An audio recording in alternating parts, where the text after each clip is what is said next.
So the film starts with an open grave, a very big pit filled with dead bodies. Inside this pit, a man regains consciousness in a very bad condition. He does not remember anything about the past or how he reached there. This pit was so big that it was difficult to get out of it. In the dark night he saw someone from above keeping an eye on him. Instead of helping him, they went away. He finds a gun nearby and also sees a bite mark on his hand. Before he can think or do anything else, someone drops a rope from above. This is probably the same person who was watching him earlier. Using this rope, the man climbs out of the pit, but the person who helped him is now gone. While walking, he sees dead bodies everywhere and then spots a house. Upon entering, he finds many people inside. One person points a gun at him and he also draws his gun in defense. A boy named Lucas, who was already in the house, feels that all the murders have been committed by this man whose name they do not know, whereas the man thinks that the people in the house are behind all the murders. Lucas asks him who he is, and the man replies that he does not remember who he is and only remembers regaining consciousness in that open grave a while ago. During this conversation, they hear the sound of a man writhing in pain. They look and see another man unconscious who, like the others, does not remember anything about the past after regaining consciousness. The girl who helped the man out of the pit also appears. This girl cannot speak, but from her expression, it seems she knows what is going on. None of the people in the house know who they are, how they came there, or their relationship with each other. There were no communication devices, cell phones, or computers. Upon checking their pockets, some people found mobile phones. They get their IDs, which reveal their names, but the man who came out of the pit does not have an ID. Only the mute girl seems to know everyone and tries to communicate by writing something, but the language she uses is unknown to the others. The boy from the pit and Lucas continue fighting because Lucas lacks patience. Their group members ask them to work together to find out who they are and why they are there. The mute girl tries to explain something to Lucas using hand signals, but they do not understand. While checking the house, they find all kinds of supplies. There is no shortage of food and water. They find a calendar with the 18th circled, indicating something special is going to happen on that date, which is the next day. The group wants to find out what it is. There are many guns in the house led by a boy named Michael, who knows how to use them well, making them think he might be a guard or police officer. The man from the pit continuously gets visions of dragging a girl to the pit and sees a scorpion tattoo on his body. The group goes out to investigate and finds many dead bodies tied outside the house. Looking at the sky, they see stars indicating they are far from the city. They reach a cave where the mute girl is feeding a woman. Seeing this, they start shouting, feeling misused. John hits the woman with a gun on the head, making her unconscious. They see a camera installed in the cave, indicating someone is monitoring them. The group decides to find the control center for the CCTV. In the morning, they decide to go to the jungle and investigate, leaving the mute girl with a boy at home. The boy insists on going to the jungle, being a good marksman, but they leave him at home. After a while, he hears a voice calling for help near the house. He locks the girl inside the house and goes to help. He finds a man trapped in a fence. The boy tries to save him, but the man catches him and ties a fence around his neck, injuring him. Meanwhile, the group in the jungle finds 2 cars whose keys they found at home. They could have escaped using the cars, but one is an electric car with a low battery, and the other has very little fuel. In the car, they found a picture in which all of them were present except the boy who had come out of the pit. Seeing this, they worried that the boy was not from their group, but then the boy said, "It is possible I was the one taking this picture." While discussing this, the mute girl came to them, holding their hands, and took them to the place where their other companion had been injured by a man from the fence. By the time they reached there, he was counting his last breaths.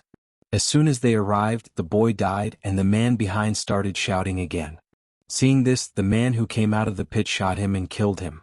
Now everyone was in shock because one of their companions had died, and if they did not make arrangements to get out soon, they felt they too would die. Now the man who had come out of the pit took Sharon and went to another place. They started the car and went out to investigate the area. They found another building nearby. When they went inside, they found a child who was calling the man who had come out of the pit Jonah. The child told him to go away from here. "Jonah, by tomorrow those people will come and kill everyone." They were confused as to what the child was talking about. They really did not remember anything. Lucas and the others were at home, and we could see that Lucas's condition was getting worse. Due to his bad condition, he caught hold of the mute girl, but others saved her. On the other hand, Sharon and Jonah tried to reach the child together, but they found the door closed. In a fit of madness, when Jonah tried to break the door, Sharon got a headache. Both of them had a strange feeling. They felt attracted to each other and as if they had some connection. Meanwhile, Nathan at home was trying to communicate with the mute girl through gestures. He asked about the woman she was feeding. The mute girl understood and took Nathan to the shed where the woman had been, but now the woman had fled. Leaving the mute girl there, Nathan moved forward to do more research and found many more sheds. He also found a pair of glasses lying on the floor which he picked up and wore. As soon as he wore them, he started seeing everything clearly, meaning the glasses belonged to him, and he started getting some old memories. The mute girl returned home alone and saw that Lucas was very ill. Lucas had attacked her once or twice before. Seeing his bad condition, she locked herself in the attic, thinking she would stay there for protection until the others came home. Lucas started investigating the house and found a secret door in the basement. He broke it open and discovered the control center they were trying to find. All the cameras installed in small huts were being monitored from here, and he saw that all the victims had run away. There was a small science lab with human brains, indicating illegal experiments were happening. Lucas tried to find out who was behind these experiments and discovered from camera footage that Jonah was behind it all and had also experimented on Lucas. After the scene shifted, we saw Jonah and Sharon returning to their building when suddenly a tree fell in front of their car. When they went out to remove it, they saw many deranged people cutting wood in the forest. Sharon found all this very strange, but Jonah did not know why. Sharon called out to everyone, and all those people started running towards them with axes. They sat in the car to save their lives, but the car had no battery. Jonah got out to push the car, and Sharon got scared because those people had come very close. Suddenly she saw that instead of coming closer, they ran away in fear after seeing something. It was a dead body hanging, causing the people to run away in fear. They were shocked but kept these things aside and returned home with the car where Lucas was already waiting. He gave Sharon the camera with all of Jonah's acts recorded and pointed his gun at Jonah. After seeing the videos, Sharon also started suspecting Jonah. There were injection marks on Sharon's hand, and she realized that Jonah must have experimented on her too. Before Lucas could kill Jonah, Jonah explained to them, "Wait, I have to go." Before Jonah could say anything more, Lucas hit him with a gun, knocked him unconscious, and dragged him to the same open grave from which he had come out at the start of the movie. Jonah regained consciousness before falling into the pit. He wanted to stop Lucas from throwing him into the pit, but he knew that Lucas would not stop. Lucas had a gun in his hand and could even kill him. Lucas threw him into the pit, and as soon as he fell, Jonah started having many flashbacks. He remembered many things, and in the pit he found a picture of a girl with tattoos, whom he had been seeing repeatedly in his flashbacks. After throwing Jonah into the pit, Lucas came home and immediately started asking Sharon for his father's slip. When Sharon asked him about Nathan, she saw that Lucas did not remember anything. She understood that Lucas had also started turning into a psycho like the one she had seen outside. Her doubt turned into belief in a few seconds. When Lucas forcefully caught hold of the mute girl, she pushed him to save herself and tried to run towards the attic. But Lucas caught her again and started forcing himself on her. Sharon arrived just in time and saved the girl. Lucas saw the gun in Sharon's hand and to save his life, he jumped out of the window and ran away. It is shown that the mute girl returned to the open grave and saved Jonah because she knew something about Jonah that the others did not. Jonah tried to return home, and on the way he found the same building where he had met the child who had said that on the 18th, the day after tomorrow, those people would come. He wanted to talk to the child, so he went inside the building. Inside he saw a man and a woman who had both been affected by the virus. Upon seeing Jonah, the woman moved towards him in anger to kill him. When he tried to save himself, his car keys fell, and the woman quickly picked them up and put them in her mouth. To save the keys, Jonah had to attack her, and he finally came out with the keys. Going further, he saw the child and his family leaving. He wanted to talk to them, but they did not stop and left in their car. Jonah then saw some vaccines lying on the ground and picked them up. Seeing these vaccines triggered more memories. These vaccines were made by him. He was conducting experiments not to make people sick but to save them. A strange virus was spreading worldwide, causing people to go psycho and harm themselves. Jonah was searching for a vaccine to combat this virus. He had developed the vaccine and intended to distribute it globally, but for some reason, it could not reach beyond the island. All the people affected by the virus were brought to this island, and Jonah was experimenting on them. He found a paper revealing that the military had sent him to this island to conduct these experiments, and he was given a deadline of April 18th. If he could not find a cure for the virus by April 18th, the military would come and kill all the people affected by the virus. Jonah was trying to save the lives of these psycho individuals. It was also revealed that this island served as a dumping ground where dead people from all over the world were brought and thrown, those who had died due to the virus. Jonah discovered that the man through whom he had tried to send the vaccine to the outside world was also dead. The vaccines had not reached the military. The military would assume the experiment had failed and soon they would come and kill everyone on the island. Jonah found more clues in the car. He realized that Sharon was his girlfriend and Nathan was his brother.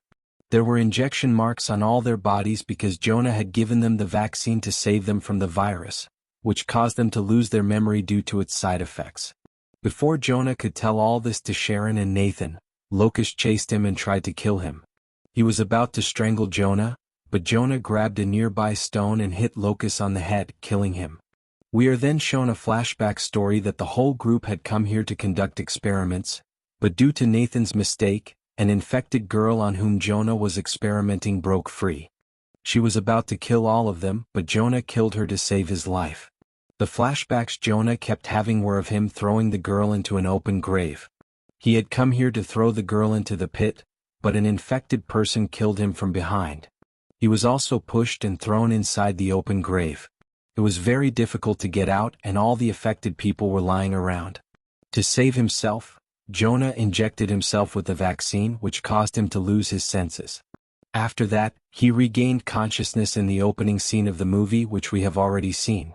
At home, Nathan is shown running back to the building. Sharon hugs him upon seeing him, and we come to know that both of them have remembered everything.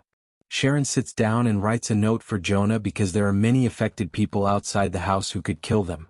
Jonah is also running towards the house and it is now morning, the day when the army will come and kill them all. As soon as Nathan goes outside after hearing sounds, the army men shoot and kill him upon seeing him. Jonah had come close to them by this time and saw his brother dying with his own eyes. Sharon also came out behind Nathan, but upon hearing the bullet sound she hid. Now Jonah comes close to Sharon and starts running away with her, hiding from the army. Meanwhile, the mute girl is also hiding inside a shirt. While running, an affected lady attacks Sharon and stabs her in the stomach with a knife, causing her to bleed badly. Seeing this, Jonah attacks the woman with a gun.